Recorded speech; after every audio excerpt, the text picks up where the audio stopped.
Luz y sal, hermanos. Vamos a comenzar nuestra lección como lo hacemos siempre, pidiéndole al Espíritu Santo que nos ilumine y que nos ayude a hacer vida a aquello que Dios nuestro Señor nos quiere transmitir el día de hoy por medio de su sagrada, de su bendita palabra. En el nombre del Padre, del Hijo y del Espíritu Santo. Amén. El día de hoy vamos a ver la lección número 46, que se titula Hacia la integración eclesial. Como subtítulo, ante una nueva civilización. Primero déjenme decirles una cosa antes de iniciar. La vida humana es un instante entre dos eternidades, es decir, que hubo un antes de nosotros y habrá un después de nosotros. Muchas de las veces nos quedamos con la fotografía de aquello que nos tocó ver y que nos tocó vivir, y pensamos que siempre ha sido así, pero la verdad es que no siempre ha sido así. Les pongo un ejemplo. Nosotros, el día de hoy, estamos acostumbrados a ver fenómenos como el de las sectas religiosas, en donde cada uno funda su propia religión y cada uno funda su propia iglesia. Pero hubo tiempos en los que no fue así. Hoy en día vemos grupos religiosos nuevos, sumamente poderosos, y pensamos que siempre ha sido así.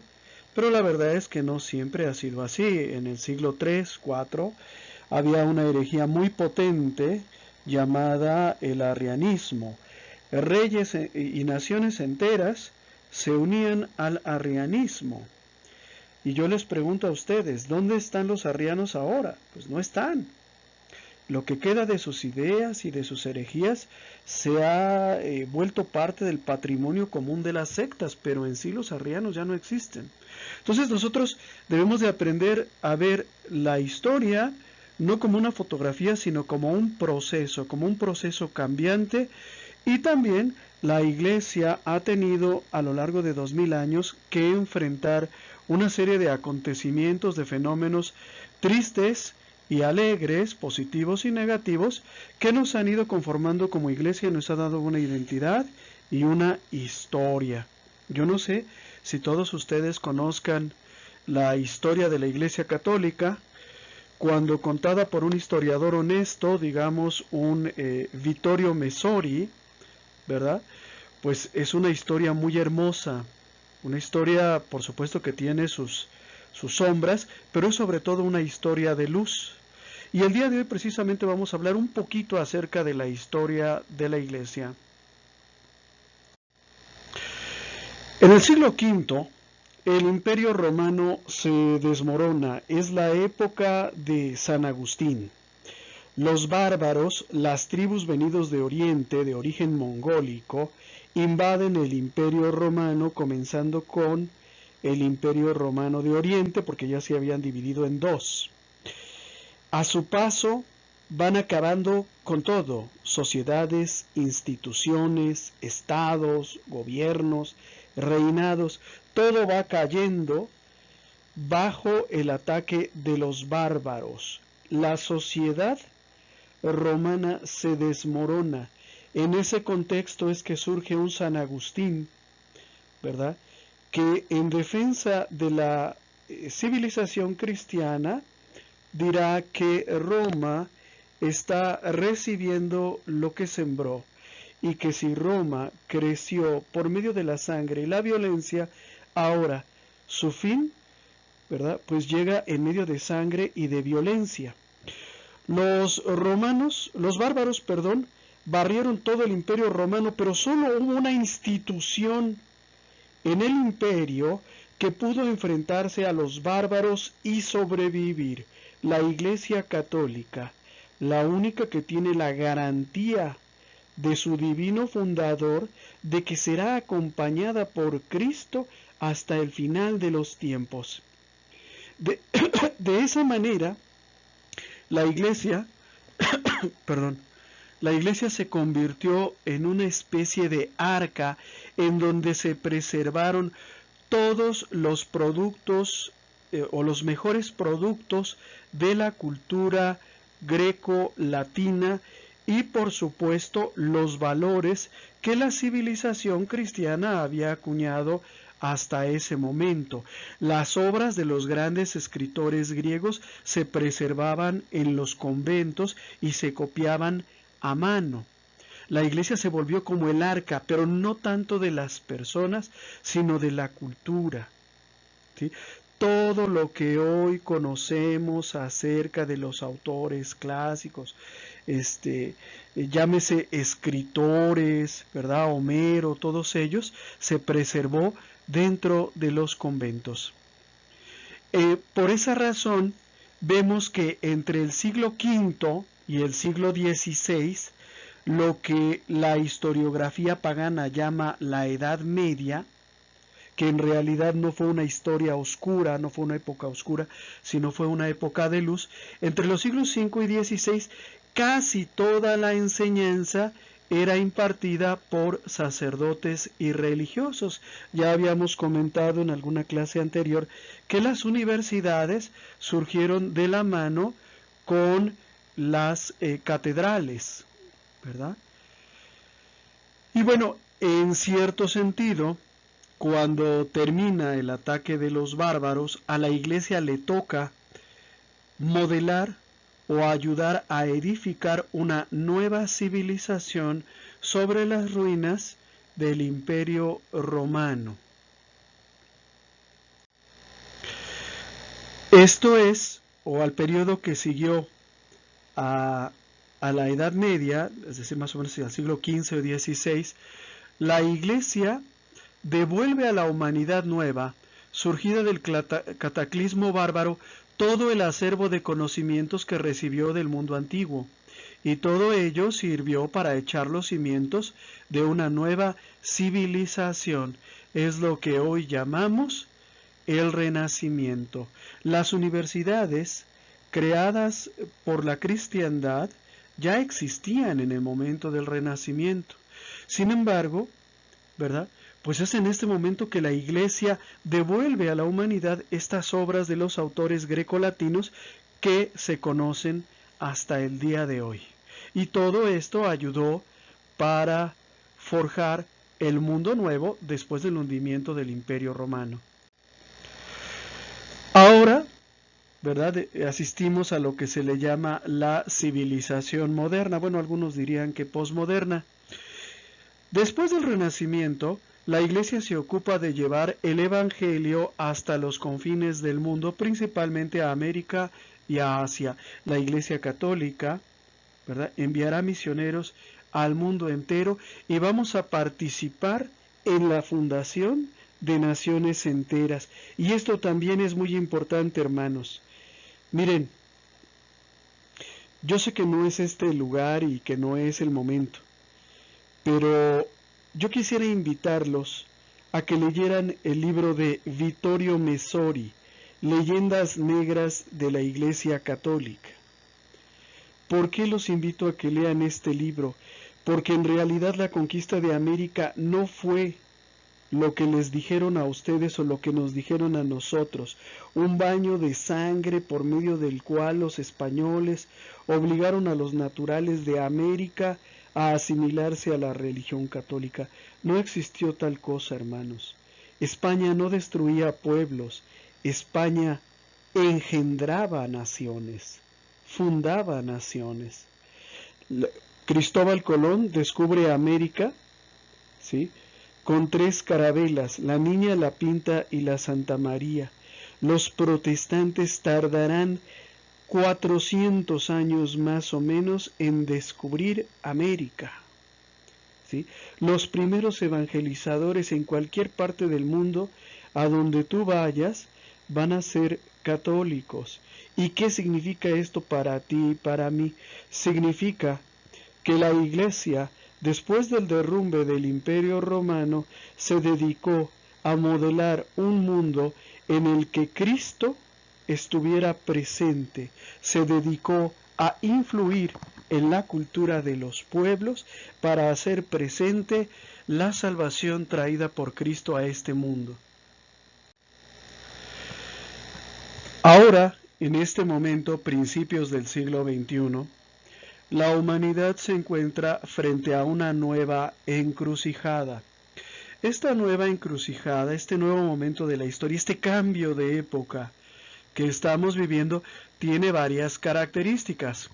Primera, la especialización, fragmentación del conocimiento, es decir, el conocimiento humano se vuelve cada vez más especializado, pero al mismo tiempo más separado de las otras disciplinas. Les pongo un ejemplo con la disciplina que yo estudié, que es economía. La economía llegó a México como una materia de los alumnos de la Facultad de Derecho, es decir, se estudiaba junto con el derecho. Ahora no, ahora es una disciplina separada. Gracias a esa separación, ¿verdad? Pues ha tenido avances enormes, muchos fenómenos económicos que antes no se podían ni predecir ni controlar, como las crisis económicas, ahora se comprenden y se controlan. Pero hay una fragmentación y hay una pérdida en la medida en la que nosotros, como economistas, ya no tenemos ese contacto que hubiera sido muy fructífero y muy provechoso para nosotros con otras disciplinas como el derecho o como la ética. ¿Sí se entiende?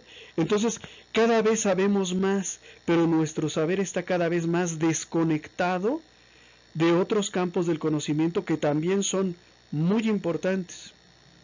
Vivimos también en una época muy particular desde el punto de vista demográfico.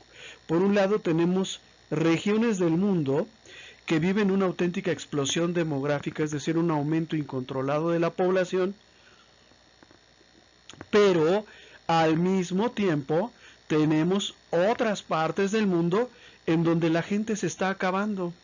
Entonces fíjense qué curioso, tenemos lugares del mundo como China, en donde el gobierno penaliza a todos aquellos que tengan más de un hijo, gobiernos que promueven la homosexualidad y el lesbianismo para que no haya reproducción, gobiernos que promueven el control de la natalidad por medio de lo que se le llama la planificación familiar, pero en otras latitudes del mundo tenemos gobiernos que premian a las familias y particularmente a las mujeres que tengan muchos hijos y que ayuden a repoblar el país.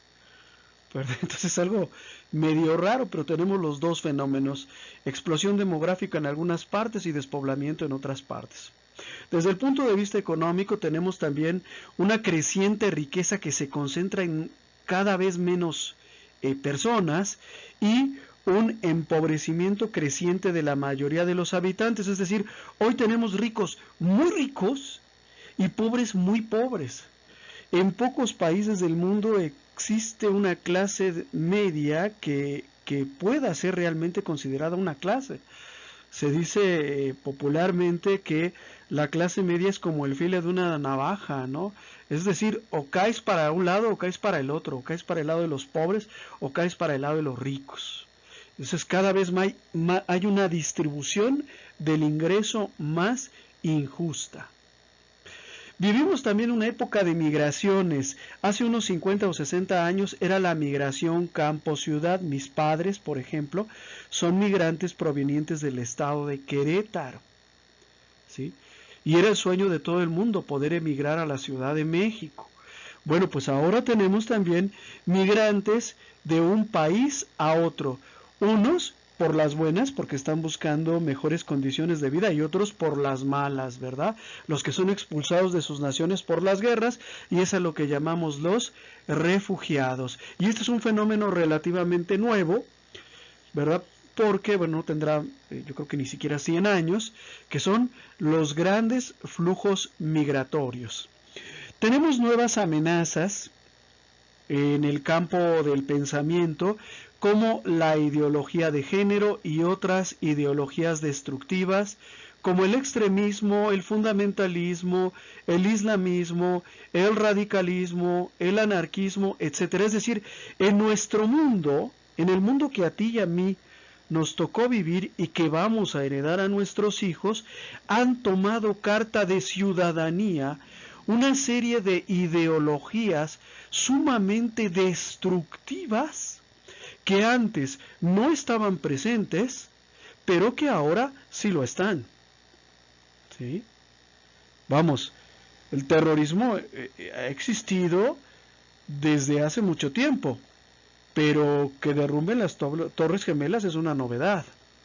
O sea, nosotros, yo todavía la primera vez que volé en un avión, en 1993, cualquiera viajaba en un avión simplemente con su credencial de lector y ya. No había todas esas medidas de seguridad tan impresionantes ahora, en donde tú llevas un champú y te lo quitan porque podría ser peligroso, ¿no? O llevas una cosa, una cinta adhesiva y te la quitan porque podría servir para hacer un arma. Eso no existían. ¿Sí? Entonces ahora esas ideologías destructivas están instaladas, se enseñan en las escuelas, se predican en los medios de comunicación, en las películas, Walt Disney, todo contribuye para expandir este tipo de ideologías. Vivimos también una pérdida de valores. Hace unos 50 o 60 años estaba claro lo que era bueno y lo que era malo, o más o menos claro lo que era verdadero y lo que era falso. Ahora no. Ahora yo empiezo una conferencia y primero les pregunto a todos los presentes de qué color es el pasto. Porque si tú das por hecho que el pasto es verde, vas a tener a 1000 personas que no van a estar de acuerdo contigo. ¿Sí? Entonces se están perdiendo los valores. A lo bueno lo llamamos malo, a lo malo lo llamamos bueno. Hacemos canciones y series para los narcotraficantes, cuando hace apenas unos 30 o 40 años, pues eso no hubiera sido posible. No se permitía ni decir groserías en una canción, ni esperanzas que existiera el reggaetón. ¿Sí me entiendes? Entonces, ¿a qué asistimos o qué es lo que está pasando ahora? Que se están perdiendo los valores, particularmente el valor de la verdad. Muy pocas personas están, digamos, enamoradas de la verdad o buscando la verdad o queriendo hallar a la verdad. Decía un maestro en la escuela, ¿quieres hacerte enemigo de alguien? Dile la verdad y vas a ver que te vuelve su enemigo. La bondad. Ya muchas de las veces se confunde la bondad con estupidez y la persona buena se siente como que tonta, como que despreciada. La caridad la hemos reducido a un dar dinero a un mendigo y no, la caridad es el amor y no siempre significa dar dinero. Y otra cosa muy importante, hemos perdido el sentido escatológico de nuestra existencia. En otras palabras, ya no creemos en la vida eterna. Ya no creemos ni en el cielo ni en el infierno. Por eso hacemos todo el mal que podemos. ¿Sí? Todo el mal que podemos. Entonces, todos estos elementos configuran un ambiente de creciente paganización de la sociedad. Es decir, cada vez más nos estamos alejando de Cristo. Cada vez más estamos retornando a practicar aquellas deleznables costumbres que existían en el Imperio Romano, que son las drogas, las orgías, la corrupción, los vicios, la inmoralidad. ¿Verdad? Entonces nos estamos paganizando, y eso es una realidad, decía el padre Ángel Espinosa de los Monteros. ¿Verdad? Que si pueden ver sus videos, véanlos, hermanos, maestros nos sobran y tenemos muy buenos. Decía el padre Ángel Espinosa de los Monteros, las cruces están desapareciendo de los edificios públicos, de las escuelas, de nuestras casas y de nuestros cuellos. La cruz va desapareciendo. Eso es una realidad. ¿Y por qué va desapareciendo? Porque el paganismo nos gana terreno día por día por día, hasta en nuestra parroquia. Hermanos nuestros que conocimos en la iglesia ya no van más a la iglesia. Ya se dedicaron a vivir la vida, ya se dedicaron a ser felices, ya se dedicaron a apartarse de Cristo. Ya llevan a sus hijos, ¿verdad?, a recibir instrucción religiosa a una secta, porque allá cantan bonito, porque allá el pastor sale con un disfraz de perro gigante, porque allá los entretienen, porque allá hay canchas de fútbol y podemos escuchar la palabra de Dios media hora y después echarnos una cascarita, porque allá no me están fastidiando con que el adulterio es pecado, con que hay un infierno a donde se van a ir los pecadores. Allá no me dicen que vivir en adulterio sea malo, allá me dicen que es irregular, pero no malo. Entonces hay una creciente paganización de la sociedad y si quieres verlo, pues abre los ojos. ¿Sí? Seguimos. Vivimos un momento muy especial. Una civilización está muriendo. La civilización moderna, la civilización que pretendió crear un paraíso sin Dios, la civilización que pretendió encubrar a la razón y ponerla en el lugar de Dios. Se está muriendo esta civilización, pero ¿qué es lo que están haciendo en su lugar? ¿Qué es lo que está surgiendo? Y aquí viene el papel tuyo y el mío en el nuevo mundo. Nuevamente en nuestro tiempo la Iglesia tiene frente a sí la tarea de salvar a la humanidad del desastre que ya se vislumbra en el horizonte. ¿Cuál desastre? ¿Será el Armagedón del que nos hablan los protestantes? No. Se trata de algo más, digamos, inmediato. ¿Qué va a pasar cuando todos sean homosexuales? Pues que ya no va a haber humanidad. ¿Qué va a pasar cuando todos seamos drogadictos o todos nuestros hijos sean drogadictos? Pues que la violencia se va a disparar hasta el infinito. ¿Qué va a pasar cuando ya nadie respete las normas morales? Pues que vamos a tener que andar todos armados, hermanos. ¿Sí?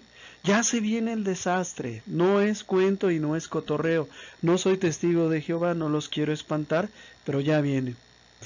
Entonces, ¿qué es lo que puede hacer la Iglesia Católica? Si tomamos en cuenta de que se han reducido considerablemente las vocaciones sacerdotales, ¿verdad? Y que el mundo pues cada vez ha crecido o cada vez es más grande y que el campo en el que tenemos que actuar cada vez es mayor, no queda otra que movilizar a los laicos. ¿Y quiénes son los laicos? Pues eres tú y soy yo, tú que me estás viendo, tú que me estás escuchando y yo. Nosotros somos la gran carta de la Iglesia en este momento de la historia. Somos el único ejército del que dispone la Iglesia para salvar lo que se pueda salvar. ¿Sí? Lo que se pueda salvar. Entonces, si tú dices, mira, yo me voy a mi casa a dormir, ya estuve en la escuela de pastoral 2 horas, creo que ya hice demasiado, pues lo puedes hacer, pero tienes que pensar en que es necesario que hagas algo más. Actualmente, esto no lo dice la lección, se los digo yo, hay una plática muy buena de Fray Nelson Medina sobre este tema. Actualmente se habla del nuevo orden mundial. ¿Qué es el nuevo orden mundial? Es la reunión de los grupos de poder más importantes del mundo, los gobiernos de los países desarrollados, las grandes corporaciones multinacionales, que se reúnen para discutir qué van a hacer con nosotros, qué van a hacer contigo y conmigo. ¿Cómo va a ser el mundo que va a surgir después de que el mundo moderno haya caído? Y ahí ellos tienen un plan para nosotros, que por supuesto nosotros no aceptamos, pero este plan existe. El nuevo orden mundial significa que nos quieren poquitos, es decir, cada vez menos población, que no nos reproduzcamos, que cada pareja tenga un hijo, o mejor, que no tengan ninguno. Si tu hijo o tu hija se quieren casar, perfecto, que se casen, pero que no tengan hijos. O mejor aún, que se hagan homosexuales y lesbianas. Así no hay problema, entre dos iguales no se reproducen. Nos quieren poquitos, cada vez menos. Nos quieren egoístas, que cada quien piense en sí mismo y no en los demás. A cada uno de nosotros oyendo su propia música en su propio iPhone. Nos quieren aislados, que no nos juntemos, que estemos desconectados los unos de los otros y cada uno solo se conecte o con el gobierno para saber lo que está bien, lo que está mal y lo que se va a hacer, o con la televisión para que nos dé una vida espiritual. El egoísmo es lo contrario del amor y el amor es el sustrato de la comunidad. Entonces nos quieren solos, no en comunidades. Nos quieren adictos. Se fomenta de diferentes maneras que cada vez haya más adictos.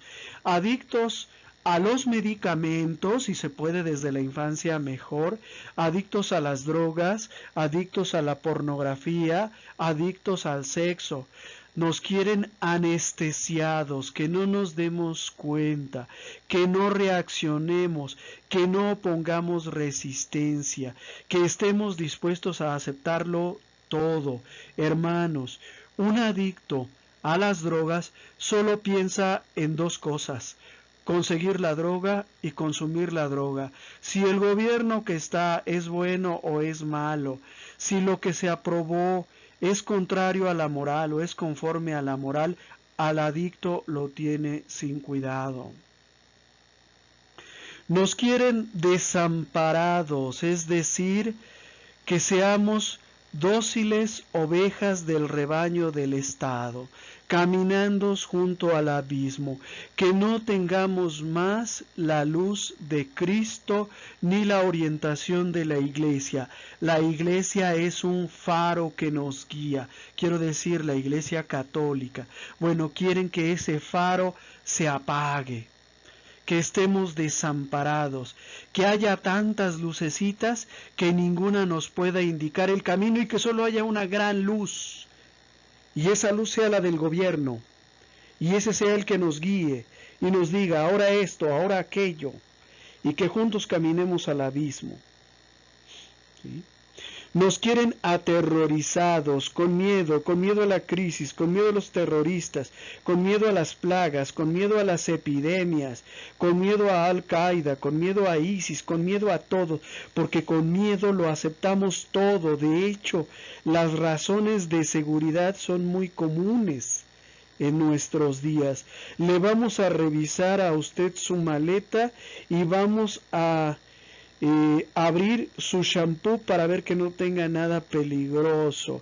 Le echamos a perder su shampoo, pero fue por una buena razón, por una razón de seguridad. Por una razón de seguridad, ahora lo vamos a controlar a usted. Vamos a adquirir un sistema electrónico mediante el cual podamos monitorear las calles y saber por dónde va usted en todo momento. Eso tal vez usted lo considere una invasión a su privacidad, pero se justifica por razones de seguridad. ¿Sí?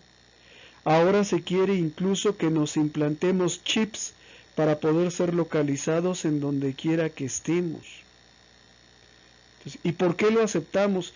¿Por qué aceptamos que se hagan esas cosas o de que el gobierno nos esté espiando? Pues por temor, hermanos, por temor a la delincuencia, pónganme el chip. Entonces es una realidad, nos quieren con terror. Todos los días, por ejemplo, nuestros noticieros nos informan de los nuevos crímenes que se han cometido. ¿Para qué? Para mantenernos en ese estado de miedo constante que nos hace fáciles de manejar.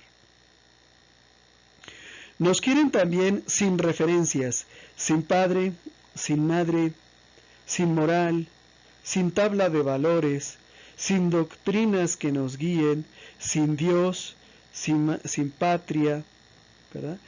Quieren que desconfiemos de las instituciones, particularmente de una institución que ha sobrevivido a lo largo de los últimos 2000 años y que todavía, a pesar de los ataques que ha habido contra ella, sigue siendo muy importante, la Iglesia Católica. ¿Sí? Y si se puede, ¿verdad?, pues que dejemos de desconfiar hasta del pensamiento mismo, que dejemos de confiar en el pensamiento mismo, que nos dejemos llevar más bien por nuestras emociones. Nos introducen en una visión subjetivista del mundo, lo que es para ti. Ya no tenemos referencias. Como les decía yo antes, ya no tenemos faro que nos guíe, ya no tenemos tablas de valores, ya no. Ya simplemente cada quien hace lo que quiere y solo hay una entidad capaz de guiar a este rebaño inconsciente y caprichoso, el gobierno, que a los que se portan bien los premia y a los que se portan mal los apalea. ¿Sí? Entonces, pues nosotros tenemos que ver y entender en este contexto los ataques contra nuestra Iglesia Católica. No digo que no haya pecados dentro de la Iglesia Católica, pero nosotros tenemos que entender que estos ataques obedecen a un intento por quitarnos las referencias, por un intento por apagar nuestro faro. Observen, también hay violadores entre los pastores protestantes. ¿Y por qué los medios no insisten cuando ellos hacen algo como esto? Porque simplemente lo informan una vez y lo dejan pasar. Pero cuando un sacerdote católico comete un error, están día tras día, tras día, tras día, tras día, repitiéndolo, informando las novedades, dándole vueltas, haciendo nuevos análisis, republicando lo que ya había sido publicado en otro medio. Porque hay un intento por quitar esas referencias. Y la referencia más importante que tiene el hombre de nuestro tiempo es la Iglesia Católica. Hermanos, hasta las sectas voltean a ver lo que hace la Iglesia Católica. ¿Sí? Entonces la Iglesia es un faro que se quiere acabar. La Iglesia es una maestra que se quiere silenciar, y si se puede destruir todavía mejor. Quieren también que mutilemos la verdad, quieren que no haya verdades absolutas, sino que cada quien tenga su propia verdad y que la única verdad que valga entre todo este corifeo de verdades sea la verdad del Estado y del mercado. El Estado que te va a decir lo que vas a hacer y el mercado que te va a decir lo que vas a consumir, lo que vas a querer, lo que vas a desear y a lo que vas a aspirar. Ya no hay preocupación por la verdad absoluta que es Dios. Entonces observa que hay toda una política consciente por guiarnos hacia ese nuevo orden mundial. Una sugerencia a mí me la hicieron hace muchos años y se las hago yo a ustedes. Dejen de ver televisión y dejen de ir al cine 6 meses. Y cuando regresen, se van a poder dar cuenta de todo esto que yo les estoy diciendo y que tal vez para muchos de ustedes parece una exageración o una mentira. En 6 meses su cerebro se verá liberado, por lo menos en buena parte, de toda la basura que se le ha puesto para controlarlo. ¿Sí? Ese es el nuevo orden mundial. Ahora bien, en este contexto el Papa Pío XII en 1949 nos decía pues lo que ya comentábamos, ¿no? Que es la hora de los laicos. Decía el Papa Pío XII, las condiciones del momento que hoy es de viraje de la historia reclaman hoy más imperiosamente que nunca el apostolado de los seglares. En una transformación del mundo como la que se opera en nuestros días, la humanidad entera está llamada a asumir responsabilidades que nunca había conocido en el pasado. ¿Y cuáles son esas responsabilidades que hoy tú y yo tenemos que asumir? Tú y yo tenemos que ser, en primer lugar, ejemplos para los otros hermanos cristianos. Aunque tú no lo creas, probablemente tu familia sea la única familia cristiana que hay en tu calle, la única familia que hay entre los tuyos. Nosotros tenemos que ser un ejemplo de valores morales. Probablemente lo único que las personas conozcan de Cristo es a ti. Lo mismo tiene que ver con la predicación del Evangelio. Si tú estás esperando a que venga el Padrecito a visitarte en escuela de pastoral a decirte unas palabras, déjame decirte que el Padrecito tiene como 20 misas el domingo y que no tiene tiempo para irte a ver. Lo más seguro es que a ti y a mí nos toque predicar la palabra de Dios. Y si no lo hacemos, ¿qué? Si no lo hacemos, pues dejamos que este mundo se hunda y ya. ¿Sí? El Papa Pablo VI decía, es la hora de los laicos, es la hora de las almas que han comprendido que ser cristiano es una fortuna, pero también un gran peso, un peligro y un deber. Es preciso trabajar hoy, porque mañana sería ya tarde. Tenemos que trabajar hoy. Miren, los hermanos más esclarecidos, estoy hablando de un Fray Nelson Medina, de un padre Santiago Martín o de un padre Raúl Sánchez, suelen decir algunas cosas. Dicen, mira, dentro de 100 años la Iglesia Católica va a ser muy pequeña. Muchos, ¿verdad?, ya se habrán salido de la Iglesia. Vamos a ser pocos, pero esos pocos que queden serán mucho más sólidos en su formación moral y doctrinal. Entonces, esos pocos que queden, ¿sí?, después de esta gran hecatombe, después de que Satanás haya cortado todas las cabezas que tiene que cortar entre nosotros, pues van a ser cristianos mucho más valientes, mucho más fervientes, mucho más preparados, incluso para afrontar el martirio por su fe, cosa que ya sucede en nuestros días. Ahorita nos atacan leve, con palabras, en el futuro va a ser violentamente. Ya tenemos sacerdotes en la cárcel por predicar, por ejemplo, que la homosexualidad es pecado. Es decir, ya hay los primeros caídos por el nombre de Cristo. Bueno, pues este fenómeno se tiene que ir haciendo cada vez más frecuente en los próximos años. El Papa Pablo VI decía también que los laicos, los seglares, necesitan una levadura enérgica. Y decía, una levadura enérgica es el mandato de los papas en este siglo. Es el clamor de los santos modernos, es la voz de los seglares precursores y guías de este gran movimiento. Esta levadura penetra en la masa, sana todavía, pero inerte, del pueblo cristiano. La levanta, la agita y la transforma. ¿Verdad? O sea, tú y yo estamos llamados a ser levadura, ¿verdad?, de esta masa. El pueblo de Dios, hermano, es mucho. Sí es cierto, todavía en muchos lugares los católicos somos mayoría, pero es una mayoría dormida. Yo estuve de visitador unos meses, ¿verdad? Y tú ve a cualquier escuela de pastoral y lo que ves es el sueño. Están dormidos, no comprenden, no saben la importancia, ¿verdad?, de la formación que están recibiendo. No saben los peligros que les afrontan este mundo. Están adormilados y necesitan a alguien que los levante, ¿verdad?, que los agite, que los haga ponerse en movimiento. Porque muchas veces el laico se queda ahí sin hacer nada, viendo cómo el mundo se desploma, nada más quejándose, nada más criticando. El Papa San Juan Pablo II decía, según el plan de Dios, al cumplir con su propia tarea, el laicado ofrece un gran servicio de amorosa ayuda a sus pastores en Cristo. Es decir, nosotros los laicos debemos de cumplir con nuestro papel, y nuestro papel es ayudar a nuestros sacerdotes para recristianizar el mundo. Y al hacer esto, ¿verdad?, estamos cumpliendo con nuestra tarea. Tenemos que hacer nuestra parte. Miren, hay una expresión que se escucha muy frecuentemente entre nosotros los laicos, que es esta: la obligación de ser santo es del Padrecito. Y no, la obligación de ser santos es de todos nosotros. También es tu obligación y mi obligación.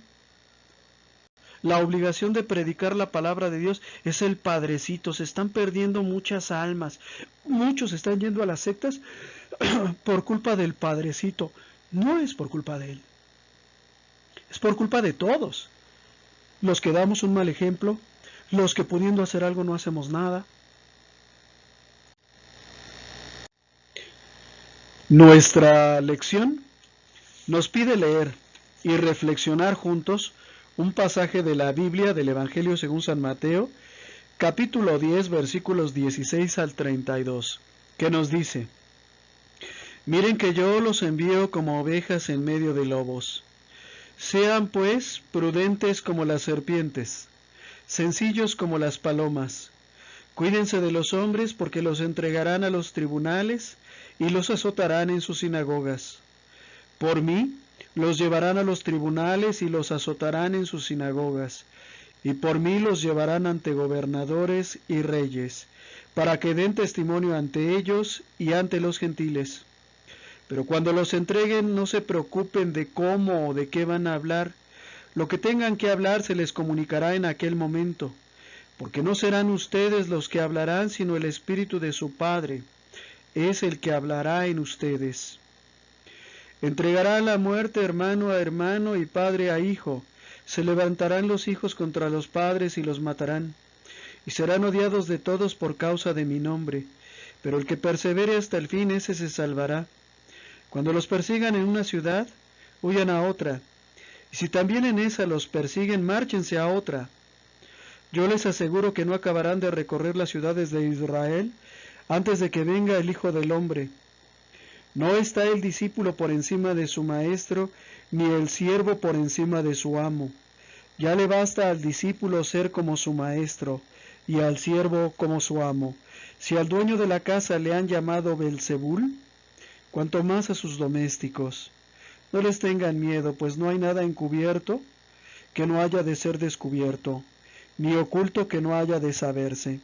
Lo que yo les digo en la oscuridad, díganlo ustedes a plena luz, y lo que oyen al oído, proclámenlo desde los tejados.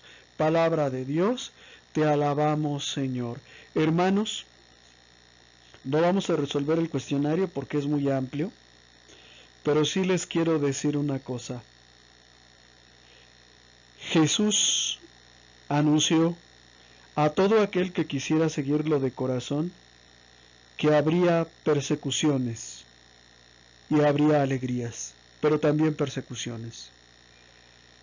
Si tú, en tu vida apostólica, si tú en todo el tiempo que has estado en escuela de pastoral, tratando de comprender la palabra de Dios, no has sufrido los ataques del mundo, quiere decir que todavía no estás convertido. Si nadie se ha burlado de ti, si nadie te ha juzgado, si nadie te ha excluido, si nadie te ha hecho a un lado, quiere decir que todavía no te has convertido a Cristo. Porque Cristo dijo que habría consolación, pero que también habría persecución. Entonces yo, el día de hoy, quiero ser muy honesto con ustedes, hermanos. Somos felices por seguir a Cristo. Tenemos hermanos que son mucho más que amigos. Hemos recibido consolaciones sin par. Hemos recibido alegrías que el resto del mundo no conoce.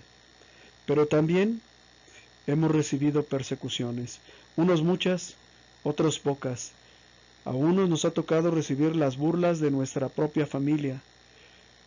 A otros nos ha tocado que hablen mal de nosotros.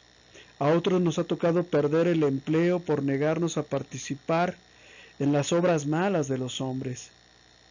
A otros les ha tocado ser señalados, ¿verdad? Otros han recibido burlas. ¿Sí? Bueno. Pregunta 1. ¿Por qué es necesaria para el apóstol la virtud de la sencillez a la par de la prudencia? La sencillez es ser humilde. No te creas mucho nada más porque ya pasaste de primero de pastoral o ya llevas 13 años en escuela de pastoral. ¿Sí? Debemos de aprender a ser humildes porque la mayor parte de la palabra de Dios todavía no la sabemos. Y también tenemos que ser prudentes. ¿Por qué? Porque llevamos un año en escuela de pastoral y ya creemos que nos podemos poner de tú a tú con un embaucador protestante, y no, hermanos. Un evangelizador, un propagandista sectario, antes de salir a tocar puertas a la calle, recibió un entrenamiento, técnicas de engaño, ¿verdad? Que tú no los has tenido y por lo tanto no vas a saber identificar. Y yo les he hecho a ustedes muchas veces esas pruebas, ¿verdad? ¿Eres católico o cristiano? Respuesta correcta, soy cristiano católico, soy católico cristiano, soy las dos cosas. ¿Sí? Entonces, si tú no estás preparado para descubrir los embustes, las mentiras de Satanás, no puedes salirte a enfrentar con un embaucador protestante que te llama, que es tu familiar, que te invita a un desayuno con el pastor o algo así.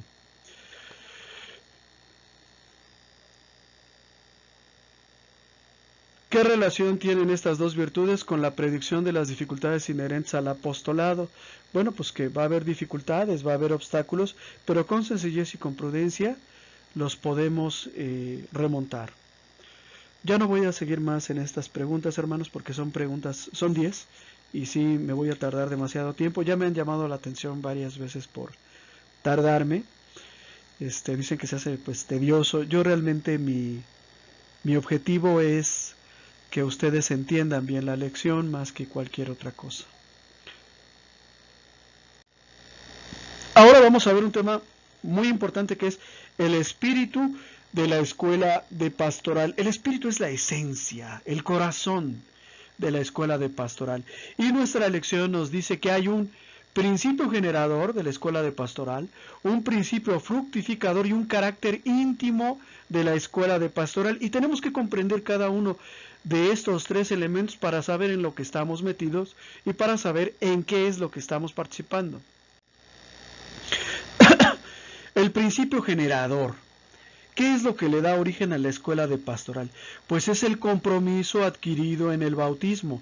Cuando tú y yo fuimos bautizados, nos comprometimos a ayudar a Cristo a salvar al mayor número de almas posibles. Nosotros estamos aquí para ayudar a Cristo a salvar almas, no para condenar, no para que se pierdan. Y esto es muy importante. Estamos aquí para salvar, ¿sí? No para que se pierdan. Entonces, si yo soy grosero, si yo soy mal hablado, si yo soy déspota, pues no ayudo a salvar almas, ¿no? Sino que ayudo a que se pierdan. Entonces, aguas, hermanos, porque todos estamos comprometidos a ayudar a Jesús a salvar almas. ¿Y por qué? ¿En qué momento? ¿Cuándo me comprometí yo a salvar almas? En el momento en el que fui bautizado. Hay un principio fructificador y este es la entrega generosa del apóstol laico, o sea, tú y yo, al servicio de su Señor, o sea, de Cristo, para darle gloria y salvar a sus hermanos. El principio que hace fructificar esta obra es la entrega que tú y yo hacemos de nosotros mismos en el servicio a nuestros hermanos. Si yo no quiero servirle a mis hermanos, yo no me entrego y por lo tanto la fe que he recibido no fructifica. Me senté durante un año a perder mi tiempo en escuela de pastoral, pero eso no fructificó en nada. ¿Sí? Entonces, si yo no me entrego a mis hermanos, ya sea barriendo, ya sea yendo por las tortillas, ya sea limpiando el mobiliario, ya sea exponiendo un tema, ya sea coordinando, ya sea desempeñando algún cargo dentro de la obra, no hay fruto. Tengo que dar fruto, tengo que desempeñar un servicio y todos los servicios son igualmente importantes, desde el hermano que llega media hora antes de la clase para limpiar las bancas hasta el hermano que expone el tema o el hermano que coordina el grupo, que podría ser hasta el mismo.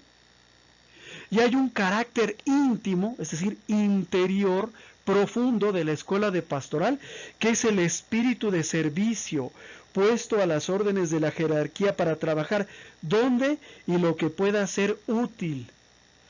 Estamos aquí para servir, pero no es servir donde yo quiera, sino donde mi párroco me mande. Si tú me preguntas a mí, yo en mi parroquia doy pláticas prebautismales, pláticas para los hermanos que se preparan para recibir el sacramento del matrimonio y de la confirmación.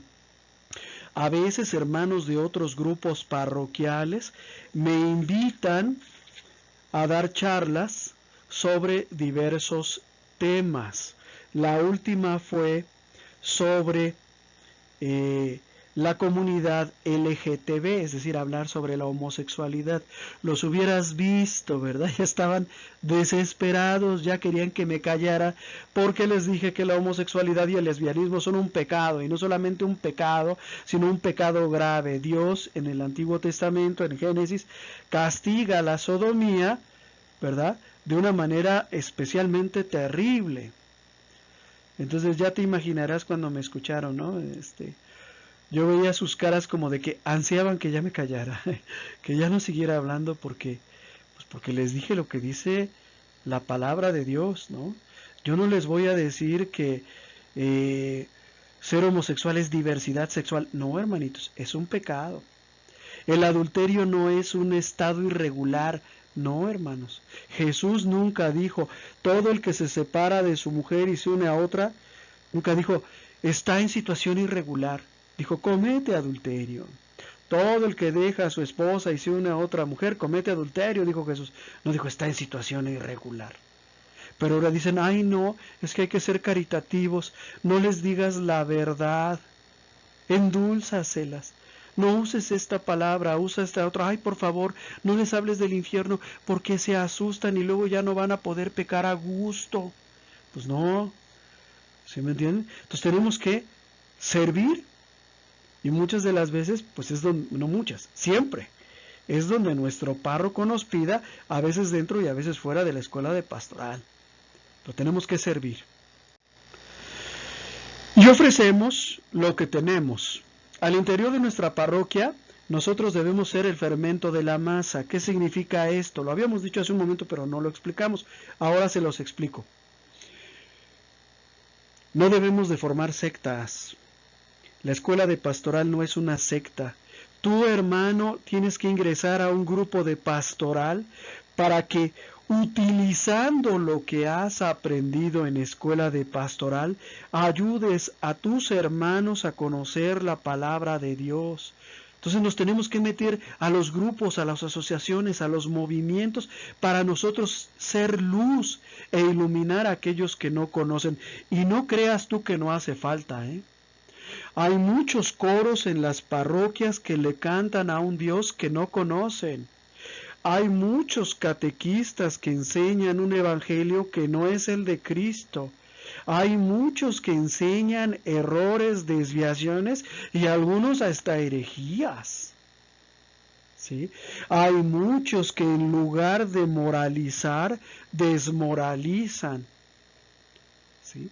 Entonces, no te quedes con tus hermanos de escuela de pastoral, date, sal, incorpórate, métete a un ministerio, métete a un grupo, métete a un coro, da lo que has recibido, no te lo quedes, no lo atesores. Acuérdense, ¿verdad?, de la parábola de aquel señor que se va de viaje y llama a 3 de sus sirvientes, y a uno le da 10 monedas, a otro 5 y a otro 3. Cuando regresa de viaje, llama al que le dio 10, ¿qué pasó? Señor, me dejaste 10 monedas y aquí tienes otras 10 que gané negociando con el dinero que me diste. Perfecto, siervo. Siguiente, el de 5, Señor, 5 monedas me dejaste menos, pero aquí tienes otros 5 que gané. Bien hecho, siervo. A ver tú, al que te di 3, Señor, yo no voy a trabajar por ti, ¿eh? Digo, si quieres trabajar o si quieres tener dinero, ponte a trabajar. Me dejaste 3 monedas, aquí las tienes. Pues ese siervo flojo es el alumno de escuela de pastoral que se niega a dar aquello que recibió. Y hay muchos flojitos ahí, desafortunadamente, ¿no? Entonces tenemos que darnos al interior de nuestras parroquias, pero también a todos los cristianos. Tenemos que llegar a donde están los creyentes, los alejados, los practicantes que se llaman a sí mismos, porque mucha gente necesita tu palabra, mucha gente no sabe lo que es la moral, ¿sí? Mucha gente no sabe ni por qué está sufriendo. Mucha gente cree que la iglesia es algo que no es, o que la iglesia enseña algo que no enseña. Y te lo digo porque me ha tocado muchas veces escuchar a personas que dicen verdaderas aberraciones, ¿no? Aberraciones como que vivir en adulterio no es pecado, ¿verdad? O que la iglesia enseña que se puede pecar nada más que después de que peques te confiesas. y cosas así que están por todas partes. Entonces también tienes que ir con tus hermanos que están lejos de la iglesia, lejos de Cristo, para compartir aquello que tú has aprendido. En otras palabras, y ya como conclusión, debemos prepararnos para servir de fermento en ambientes extraños a la parroquia. Debemos prepararnos para llevar la palabra de Dios a aquellos ambientes en los que nos movemos, nuestro trabajo, ¿verdad? Nuestra vida social, nuestra familia. ¿Sí? Entonces debemos de prepararnos y prepararnos cada vez mejor. Un ejemplo de una persona que se propuso llevar el Evangelio a su ambiente fue Santo Tomás Moro. Él fue canciller de Enrique VIII precisamente en el momento en el que Enrique VIII decide separarse de la Iglesia Católica y fundar la Iglesia Anglicana. El rey Enrique VIII estaba casado con la reina Catalina de Aragón, pero se enamoró de una prostituta. Bueno, los libros de historia dicen cortesana, pero la verdad, hermanos, la palabra cortesana eso es lo que significa, prostituta, que se llamaba Ana Bolena. Desafortunadamente, Enrique VIII no había podido tener un heredero varón con Catalina de Aragón y pensaba, o alguien lo convenció, de que con Ana Bolena sí podría tener un heredero. Necesitaba separarse de Catalina para casarse con Ana, pero había un problema, que estaba casado y casado por la iglesia. Entonces Enrique VIII, ¿verdad?, se dirige al Papa en aquel entonces y le pide que anule su matrimonio con Catalina de Aragón. El tema es que al exponerse el caso no se encontró ninguna razón válida para declarar la nulidad de ese matrimonio y el Papa se negó. Bueno, alguien llega con Enrique VIII y le dice, mira, si fueras tú el jefe máximo de la iglesia y no el Papa, tú podrías aprobar el divorcio y te podrías casar y descasar cuantas veces tú quisieras, porque tú mandarías, tú serías el representante de Cristo, el vicario de Cristo en la tierra, no el Papa. Entonces, ¿por qué no te separas y formas tu propia iglesia? ¿Sí? Y por supuesto, todos sabemos lo que pasó. Enrique VIII se separa de la iglesia de Roma, funda la iglesia anglicana, posteriormente se le agregan algunos elementos calvinistas que le dan la fisonomía que conocemos actualmente, pero Santo Tomás Moro, cuando se le pide que abandone el catolicismo para hacerse protestante y seguir siendo canciller del rey y seguir perteneciendo a la alta nobleza, se niega. Y entonces muere decapitado. Este hombre se propuso llevar su fe a todos los ambientes. ¿Qué diferencia con lo que muchas de las veces hacemos nosotros? Que no queremos ni tener una crucecita en nuestro trabajo, ¿verdad? Ni mencionar nada de la palabra de Dios. Él no solamente lo mencionaba, sino que estuvo dispuesto a morir por la santidad del matrimonio.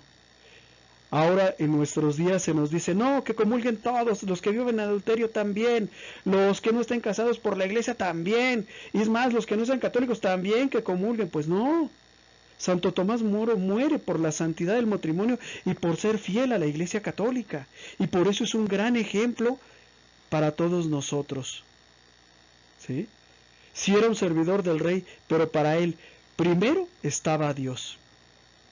Y así debe de ser para nosotros, hermanos.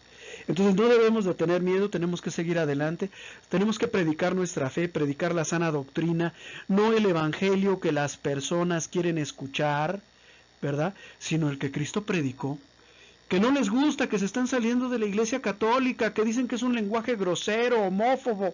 Pues ni modo, hermanos, pero la verdad tiene que ser dicha. ¿Sí? Ánimo, hermanos.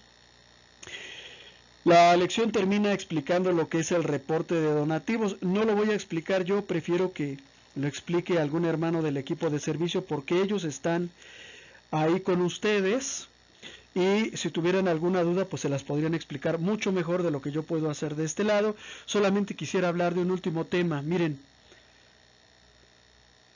hay muchas personas que cuando las invitamos a inscribirse a escuela de pastoral no se inscriben. La mayoría lo que te van a decir es porque no tienen tiempo. O sea, tienen tiempo para todo, pero para Dios no tienen tiempo. Pero lo que nosotros no podemos permitir es que una persona no se inscriba a escuela de pastoral porque no tiene dinero. Es verdad, hermanos. Hay gente muy pobre que los 20, los 25, los 30 pesos no los tiene.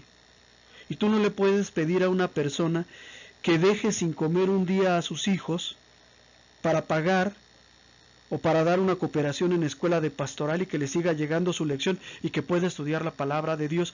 Eso es una injusticia. Entonces yo invito a todo el equipo de servicio a que se junten y vean si existe alguno de estos casos y busquen una forma de ayudarlo. En mi parroquia, por ejemplo, le hacemos así, que uno de nosotros lo beque. Inscríbanlo y yo voy a dar su cooperación para que tenga su lección y para que pueda seguir. Solamente que al hermano que se le dé la beca se le tiene que decir que el requisito para que la tenga es que siga asistiendo. ¿Ok? Porque también sería una injusticia pedirle a un hermano que pague la cooperación mensual de otro que nunca se presenta. ¿Sí me entienden? Pero nosotros tenemos que asimilar eso, nosotros lo tenemos que ayudar, que nadie se quede sin conocer la palabra de Dios porque no tuvo dinero. ¿Ok? Entonces, piénsenlo, reúnanse, hablen, platiquen acerca de este tema de las becas. Eso es todo por mi parte, que Dios los bendiga y nos vemos la próxima semana, ya para nuestra última clase de Escuela de Pastoral. Muchas gracias y que Dios los bendiga. Hasta luego.